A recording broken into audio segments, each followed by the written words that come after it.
Good morning students. आज हम आपके हिंदी व्याकरण का पाठ 8 संज्ञा के विकारी तत्व का अध्ययन करेंगे। आप सभी जानते हैं कि संज्ञा एक विकारी तत्व है। विकारी का अर्थ है जिसमें विकार अथवा परिवर्तन होता है। तो संज्ञा शब्दों में भी लिंग, वचन, कारक के कारण परिवर्तन होता है। इसलिए आज हम इस पाठ में संज्ञा शब्दों पर प्रभाव डालने वाले तत्वों जैसे लिंग, वचन और कारक पर विचार करेंगे। पर आज हम सबसे पहले लिंग की बात करते हैं। तो लिंग क्या है? भाषा में लिंग को स्त्री पुरुष के भाव का भेदक माना जाता है। यानी लिंग से हमें पता चलता है कि सामने वाला शब्द, वस्तु स्त्रीलिंग है अथवा पुल्लिंग है।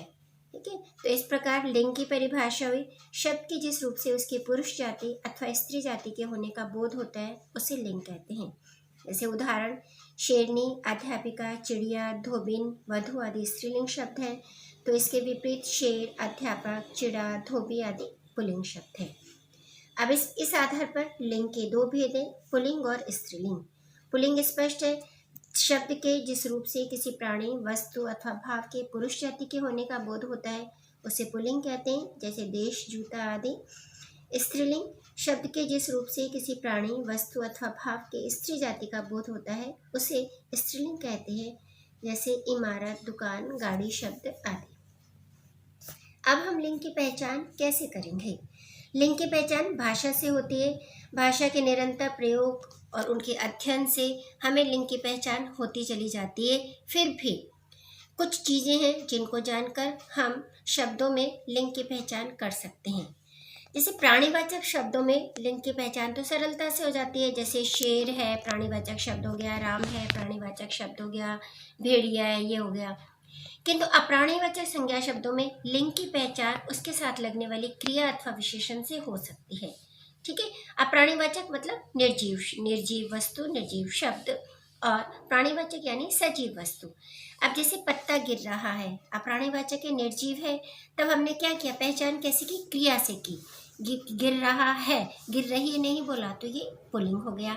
हवा चल रही है, क्रिया क्या हो रही है? चल रही है, तो ये स्त्रीलिंग हो गया। इस तरह से हवा जो है स्त्रीलिंग शब्द है। अब विशेषण से कैसे करेंगे?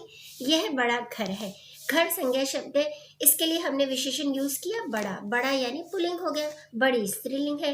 नेक्स्ट उदाहरण में, यह बड़ी इमारत है, इमारत संज्ञा शब्द है, बड़ी विशेषण शब्द है और बड़ी जो है स्त्रीलिंग शब्द है।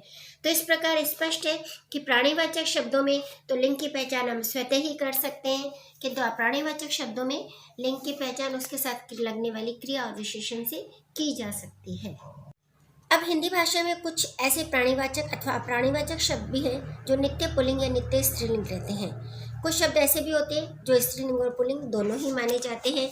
अतः हिंदी भाषा में लिंग का निर्धारण शब्द के अर्थ के और रूप के आधार पर किया जाता है।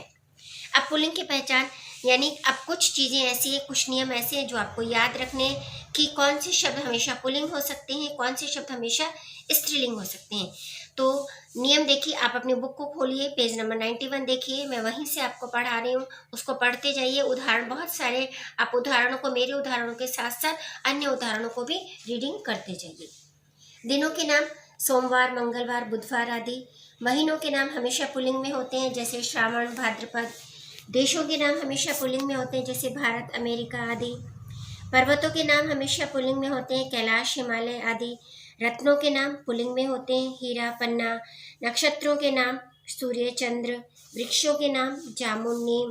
धातुओं के नाम सोना, पीतल। एक्सेप्शन है, अपवाद है, चांदी। चांदी स्त्रीलिंगवाची शब्द है। अनाजों के नाम जैसे जौ, गेहूं आदि। द्रव पदार्थों के नाम लिक्विड, जिसको कहेंगे घी, तेल, दूध, ये सभी पुल्लिंग होते हैं। शरीर के अंगों के नाम हमेशा पुल्लिंग में होते हैं, सिर, मुंह, कान आदि। अंत में दान वाले शब्द, वाला वाले शब्द और एरा वाले शब्द पुल्लिंग में होते हैं, जैसे फूलदान, कलमदान, चाय वाला, सब्जी वाला, फुफेरा, सपेरा।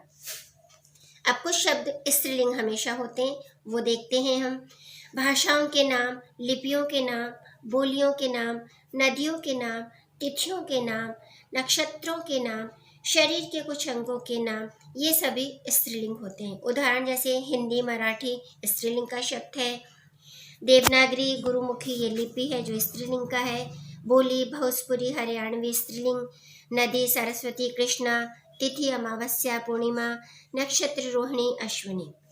शरीर के कुछ अंगों के नाम कुछ तो पुल्लिंग में थे, हमने पढ़ लिए, कुछ स्त्रीलिंग होते हैं जैसे जीभ, मूछ, गर्दन आदि।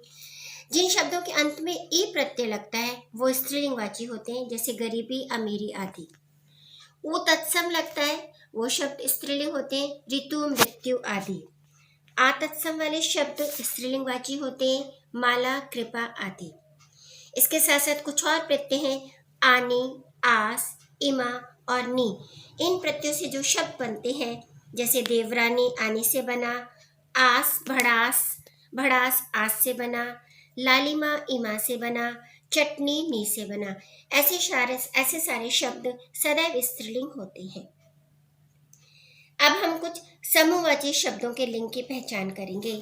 कुछ समूहवाची शब्द हमेशा पुल्लिंग होते हैं जैसे परिवार, झुंड, समूह, ढेर, बेड़ा, जत्था आदि। कुछ समूहवाची शब्द स्त्रीलिंग भी होते हैं जैसे सभा, मंडली, टोली, कक्षा, सेना आदि। अब कुछ पुल्लिंग और स्त्रीलिंग रूप में प्रयोग किए जाने वाले शब्द हैं जैसे सदा पुल्लिंग में पहले देखेंगे जैसे चीता, भालू, उल्लू, मच्छर आदि। कुछ शब्द हमेशा स्त्रीलिंग में होते हैं, मछली, तितली, मक्खी, गिलहरी आदि। अब कुछ शब्दों में स्त्रीलिंग और पुल्लिंग का भेद करने के लिए उनके आगे नर तथा मादा लगा दिया जाता है, इस बात का भी ध्यान रखिएगा। अब कुछ शब्द ऐसे हैं जिनका प्रयोग पुल्लिंग में भी होता है और स्त्रीलिंग में भी होता है जैसे डॉक्टर, चित्रकार, कलाकार, प्रधानमंत्री आदि। अब स्त्रीलिंग से पुल्लिंग बनाने के कुछ नियम है, ध्यान रखिए। आ प्रत्यय जोड़कर स्त्रीलिंग बनाया जा सकता है। ई प्रत्यय जोड़कर स्त्रीलिंग इया, इका, आनी, नी, वती, मती, आइन, इन। इन प्रत्ययों का प्रयोग करके शब्दों को स्त्रीलिंग में बनाया जा सकता है, इस बात का ध्यान रखिएगा। जैसे एक उदाहरण देख लेते हैं। सुत में आ प्रत्यय लगाया, सुता बना। ब्राह्मण में ई प्रत्यय लगाया, ब्राह्मणी बना।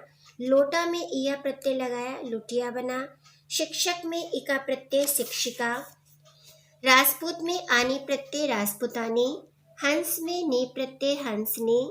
रूपवान में वती प्रत्यय, रूपवती। आयुष्मान में मति प्रत्यय, आयुष्मती। हलवाई में आइन प्रत्यय, हलवाइन। ग्वाला में इन प्रत्यय, ग्वालिन। अब कई बार ता को त्री में बदल दिया जाता है जैसे रचयिता रचयित्री बन गया, दाता से दात्री बन गया।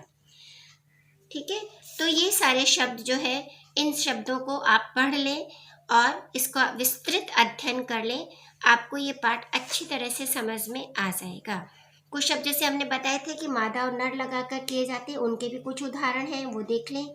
जैसे तोता के साथ मादा तोता लगा दिया, कछुआ के साथ मादा कछुआ लगा दिया, तितली के साथ नर तितली, मछली के साथ नर मछली। इस तरह से स्मरण रखने योग्य बिंदुओं को फिर से रिवाइज कर लें। स्त्री तथा पुरुष जाति के भेद को व्यक्त करने वाले शब्दों के रूप को लिंग कहते हैं। स्त्री जाति का बोध कराने वाले शब्द स्त्रीलिंग, पुरुष जाति का बोध कराने वाले शब्द पुल्लिंग। अब प्राणीवाचक संज्ञा शब्दों में लिंग की पहचान उसके साथ लगने वाली क्रिया और विशेषण से होती है। कुछ शब्द सदैव पुल्लिंग होते हैं, कुछ शब्द सदैव स्त्रीलिंग होते हैं। कुछ शब्द ऐसे होते हैं जिनका प्रयोग स्त्रीलिंग और पुल्लिंग दोनों में समान रूप से किया जाता है, और कई बार पुल्लिंग से स्त्रीलिंग और स्त्रीलिंग से पुल्लिंग बनाते समय प्रत्ययों का प्रयोग किया जाता है। तो आशा है आपको संज्ञा के विकारी तत्व का फर्स्ट पार्ट लिंग अच्छी तरह से समझ में आया होगा। जितने भी उदाहरण दिए हैं सभी उदाहरणों का विस्तार से आप अध्ययन करेंगे। ठीक है, एक्सरसाइज क्वेश्चन